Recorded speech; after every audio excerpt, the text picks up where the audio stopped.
eu sou Elias Saura, sou inspetor de revestimentos qualificado pela NEIS nível 3, inspetor de pintura qualificado pela SNQC nível 2. Hoje nós vamos falar um pouquinho sobre tempo de indução e diluição das tintas. Inicialmente, o tempo de indução é o tempo necessário quando eu realizo a mistura das tintas bicomponentes. Quando eu faço a mistura do componente A e do componente B, é o tempo necessário para que ela atinja as suas características, ou seja, o componente A sozinho não é a tinta que eu espero, o componente B sozinho não a mesma coisa, não é a tinta que eu espero. Quando eu misturo os dois, aí sim, eles formam um terceiro produto, que é o meu produto de interesse, que é aquele produto que o fabricante coloca lá no boletim técnico que eu quero comprar. Então pode ser um epóxi fenólico, pode ser uma tinta de poliuretano. Mas e as tintas tricomponentes, no caso dos epóxis e dos poliuretanos pigmentados com alumínio? Bem, nesse caso, esse componente C, que a gente chama, ele é apenas o pigmento alumínio. Ele vem separado da tinta porque a composição química da tinta ataca o tratamento de lifting desses pigmentos. Então esse é o motivo que eles vêm separados, tá? Não tem nada de especial. É apenas para garantir o acabamento de lifting. Então, quando eu uso essas tintas A e B e faço a mistura delas, eu tenho que aguardar um tempo para que ela atinja as suas características de aplicação. Se eu não respeitar esse tempo de indução, eu posso ter alguns problemas de aplicação. O principal deles, escorrimento. A tinta, às vezes, ela não atingiu a tixotropia necessária. Essa tixotropia só é alcançada depois de iniciar a reação química entre o componente A e o componente B. Então, esse tempo de indução, ele melhora as características de aplicação da tinta. Outra coisa, em geral, o tempo de indução afeta a viscosidade dessa mistura. Então, ele pode atrapalhar a aplicação. Pode ser necessário utilizar mais ou menos pressão nos equipamentos, mais ou menos diluente, para ajustar essa diferença de viscosidade desse produto. Então, o tempo de indução é necessário para que a tinta atinja o seu patamar de aplicação, as suas plenas características de aplicação. Tudo aquilo que o fabricante nos oferece quando ele escreve um boletim técnico. Depois de aguardado esse tempo de indução, eu então vou fazer a diluição. Qual solvente é o recomendado para utilizar nessas tintas? Sempre aquele recomendado pelo fabricante. Eu jamais devo trocar do fabricante A para o B, por mais que eu tenha conhecimento desses produtos. Por quê? Cada fabricante tem o seu solvente específico para aquele produto, balanceado para aquele produto. Lembra que nós falamos no vídeo passado da composição das tintas? Aquele solvente presente lá na composição da tinta é esse mesmo que está dentro da embalagem que o fabricante te oferece como solvente recomendado.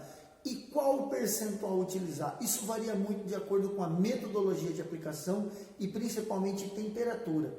Então, se eu for aplicar uma tinta a trincha, a rolo, ele requer uma diluição. Se eu for aplicar essa tinta a pistola convencional, ele requer uma outra aplicação.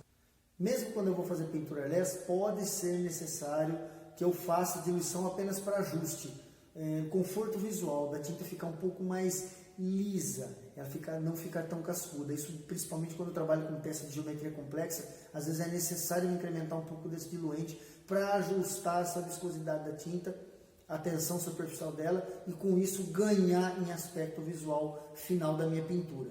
Então, o fator mais importante para eu determinar esse percentual de diluição é a informação do fabricante aliado com a minha experiência. O percentual de diluição é sempre atrelado às informações que o fabricante vai me passar, que são de acordo com a minha metodologia de aplicação e também com a temperatura ambiente. O que eu quero dizer com isso?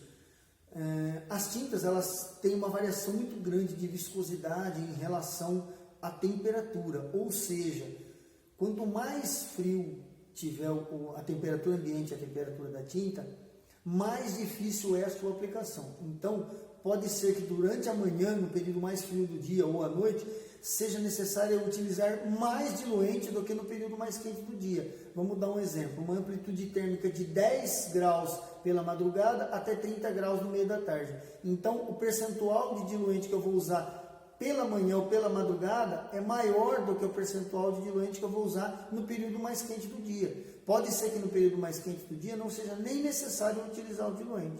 Uma outra maneira de contornar essa situação, essa amplitude térmica, é instalar aquecedores de linha. O que é isso? Esse aquecedor de linha vai manter a temperatura da tinta sempre estável. Então eu não vou ter essa oscilação de viscosidade ao decorrer do dia com a mudança de temperatura. Ou seja, a mesma viscosidade que eu vou ter com 10 graus, eu vou ter com 30 graus. Dessa maneira eu consigo deixar o meu processo mais linear. Coisa muito importante, em qual momento eu devo realizar a diluição? Sempre após o tempo de indução. Então quando eu realizo a mistura do componente A e B, eles têm uma reação química iniciada nesse momento, não é só durante a agitação, eu preciso de um tempo para que essa mistura inicie a reação química entre os componentes e eles vão se ajustar de acordo ao decorrer do tempo. Cada tinta tem um tempo de indução. Tem tintas que são 5 minutos, 10 minutos, 15 minutos. Cada fabricante vai indicar o seu tempo de indução, que também está relacionado com a temperatura do ambiente que nós estamos preparando essa tinta. Então, após a mistura do componente A e B, aguardado o tempo de indução, eu então realizo a diluição. Por que eu devo esperar esse tempo para poder realizar a diluição? Ora, se essas tintas vão se ajustar a sua viscosidade, a sua tensão, de acordo com o tempo de indução, e o solvente serve também para eu ajustar essas características de aplicação, não faz sentido eu usar a diluição no ato da mistura. Eu preciso esperar ela estabilizar para então ajustar a viscosidade à minha necessidade de aplicação, seja por equipamento, por geometria complexa, por temperatura.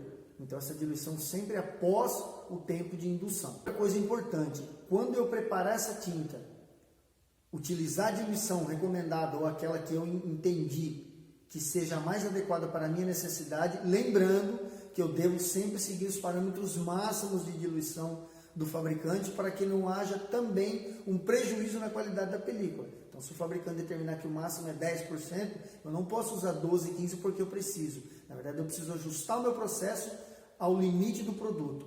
Então, são duas vertentes. O que o fabricante recomenda e o que eu preciso. Eles têm que estar pareados, no mesmo limite. Quando eu vou fazer a diluição, eu sempre faço ela uma única vez. O que isso quer dizer? Se eu preparei a tinta, comecei a aplicar, a tinta está engrossando, eu vou e coloco mais diluente, aplico mais um pouquinho, a tinta está engrossando, vou e coloco mais diluente. Isso é errado. Por quê? Porque essa tinta ela está engrossando, ela está perdendo a capacidade de alastramento, porque o tempo de vida útil dela está sendo ultrapassado. Então tem que fazer o quê? Preparar em quantidades menores para que seja necessário eu diluir apenas uma vez. Qual que é o momento? Preparei, tempo de indução A e B, diluí, acertei a viscosidade do produto. Vou para a aplicação, eu tenho que ir até o fim com essa diluição. Eu não posso aumentar essa diluição durante o processo. Se eu estou tendo que fazer isso durante o meu processo, alguma coisa está errada. Ou a minha tinta está passando muito rápido, o tempo de vida útil dela está reduzido, ou eu estou preparando muito além daquilo que eu consigo consumir num determinado espaço de tempo. Então, atenção, que isso é muito importante. Agradecer mais uma vez o pessoal que nos segue nas redes sociais. Se inscrevam nas nossas redes sociais que estão aqui do lado. Lá você fica por dentro de todas as notícias, dos vídeos novos que nós estamos postando. E se quiser deixar sua pergunta, sua dica de vídeo, nós agradecemos muito sua participação. Obrigado.